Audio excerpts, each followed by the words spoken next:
கள்ளக்குறிச்சி மாவட்டம் கருணாபுரத்தில் விஷச்சாராயம் அருந்தி பாதிக்கப்பட்டவர்களினுடைய குடும்பத்தாரிடம் தமிழக அரசால் அமைக்கப்பட்ட ஒருநபர் விசாரணை ஆணையத்தினுடைய தலைவர் கோகுல்தாஸ் தற்பொழுது நேரில் விசாரணை மேற்கொண்டு வருகிறார். முதலில் அது தொடர்பான காட்சிகளை பார்க்கலாம். The government would take care of their complete education. In terms of reference, you're looking at justice.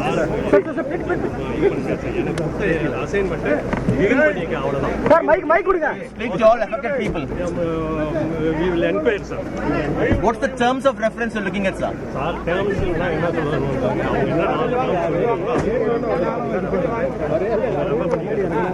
கண்ணாடி இருக்குங்க.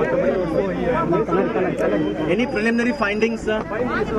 All right. Most of time we have to inquire in depth. அது முடிச்ச படம் தான் நான் எதுவும் சொல்ல முடியும். இப்போ ஃபர்ஸ்ட் மினிட் எதுவும் கிடையாது. All right.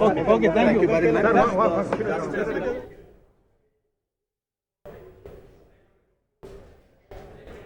இது பற்றிய கூடுதல் தகவல்களை எமது செய்தியாளர் கோபிநாத் வழங்க கேட்கலாம். கோபிநாத், வணக்கம். இப்ப கருணாபுரத்தில் விஷச்சாராயம் அருந்தி பாதிக்கப்பட்டவர்களுடைய உறவினர்களிடம் ஒருநபர் ஆணைய தலைவர் கோகுல்தாஸ் நேரில் விசாரணை நடத்தி வரக்கூடிய சூழல்ல செய்தியாளர்கள் சில கேள்விகள் எழுப்பினார்கள். அதற்கு அவர் அளித்த பதில் என்ன? இந்த ஆய்வில் முக்கிய தகவல்கள் ஏதேனும் வெளிவந்திருக்கிறதா? தற்பொழுது அடுத்ததாக அவர் எங்கு செல்ல இருக்கிறார்? எந்தெந்த இடங்கள் பார்வையிட இருக்கிறார்? மருத்துவமனைக்கு செல்ல இருக்கிறாரா? விவரங்கள் என்ன? கள்ளக்குறிச்சி மாவட்டம் கருணாபுரம் விஷசாராய பலி எண்ணிக்கை தொடர்ந்து அதிகரிச்சுட்டு வருது.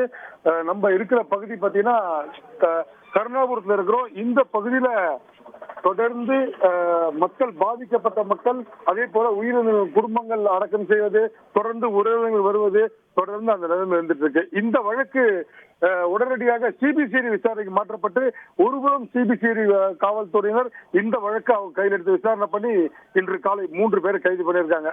இது மட்டும் இல்லாமல் தமிழக அரசு ஒருநபர் ஆணைய தலைவர், உயர்நீதிமன்ற ஓய்வு பெற்ற நீதிபதி கோகுல்தாஸ் அவர்களை நியமித்து உடனடியாக இந்த விஷசாராய சாவு குறித்த அறிக்கையை உடனடியாக தாக்கல் செய்யும் சொல்லி நேற்று உத்தரவிட்டாங்க. அதன்படி இன்று சற்று முன்னர் 1 மணி நேரம் முன்னர் பார்த்தீங்கன்னா ஓய்வு பெற்ற நீதிபதி கோகுல்தாஸ் அவர்கள் கள்ளக்குறிச்சி மாவட்ட ஆட்சியர் அலுவலகம் வந்தார். பார்த்தீங்கன்னா சுற்றுலா மாளிகையில மாவட்ட ஆட்சியர் மற்றும் காவல்துறை அதிகாரிகளோட ஒரு ஆய்வு கூட்டம் நடத்தினாரு. என்ன நடந்தது, சம்பவம் என்ன நடந்தது அத்தனை கேட்டு தெரிஞ்சுக்கிட்டாரு. உடனடியாக அங்கிருந்து சம்பவம் நடந்த கருணாபுரம் பகுதிக்கு வந்தாரு. இந்த பகுதியில பிரவீன் மற்றும் சுரேஷ் 2 பேரும் ஒரே வீட்டை சேர்ந்தவங்க. 2 பேரும் இறந்த அந்த வீட்டுல ஓய்வு பெற்ற நீதிபதி கோகுல்தாஸ் அவர்கள் அந்த வீட்டுல இருந்த பெண்களிடம் விசாரணை மேற்கொண்டார்.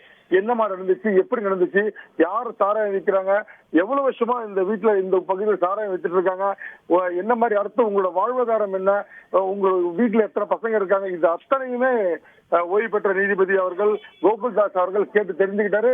இங்கு இருந்த பெண்கள் முற்றிலுமாக அவங்க சொன்ன ஒரே ஒரு வார்த்தை, இந்த பகுதியில இனி சாராயமே விற்க கூடாது, எங்களுக்கு இந்த பகுதியில் டாஸ்மாக் கடையே இருக்கக்கூடாதுன்னு ஓய்வு பெற்ற நீதிபதி கோகுல்தாஸ் அவர்களிடம் பாதிக்கப்பட்ட உயிரிழந்த அவங்களோட மனைவிகள் இவங்க நேரடியாக ஒரு நபருக்கும் ஆணைய குழு தலைவர்கிட்ட அவங்க முன்னிறுத்தாங்க. கண்டிப்பாக இதை நான் பரிந்துரை செய்யறேன்னு சொல்லியிருக்காரு. இது மட்டும் இல்லாமல் உங்க பகுதியில வேற யாரால் இந்த சாராயம் விற்ற நபர்கள் எத்தனை வருஷமா சாராயம் வித்துட்டு இருக்காங்க, என்ன மாதிரி காவல்துறை நடவடிக்கை இருந்தது, ஏற்கனவே நீங்க புகார் தெரிவிச்சீங்களா, இது குறித்து பல்வேறு கேள்விகள், பல்வேறு விசாரணைகளை பாதிக்கப்பட்டவங்கிட்ட நீதிபதி ஓய்வு பெற்ற நீதிபதி கோகுல்தாஸ் அவர்கள் கேட்டு தெரிஞ்சுக்கிட்டாரு. அனைத்தையும் கேட்டு தெரிந்து கொண்டு அடுத்த கட்டமாக தற்போது கள்ளக்குறிச்சி அரசு மருத்துவக் கல்லூரி மருத்துவமனைக்கு பாதிக்கப்பட்டு சிகிச்சை பெற்று வரக்கூடிய அவங்களிடம் விசாரணை மேற்கொள்வதற்காக ஓய்வு பெற்ற நீதிபதி அவர்கள் அவர் கிளம்பி போயிட்டு இருக்க தகவல் தற்போது தகவலை பார்த்துட்டு இருக்கோம். விரிவான விவரங்களை வழங்கியமைக்கு நன்றி கோபிநாத். செய்திகளை உடனுக்குடன் தெரிந்து கொள்ள உடனே சப்ஸ்கிரைப் பண்ணுங்க.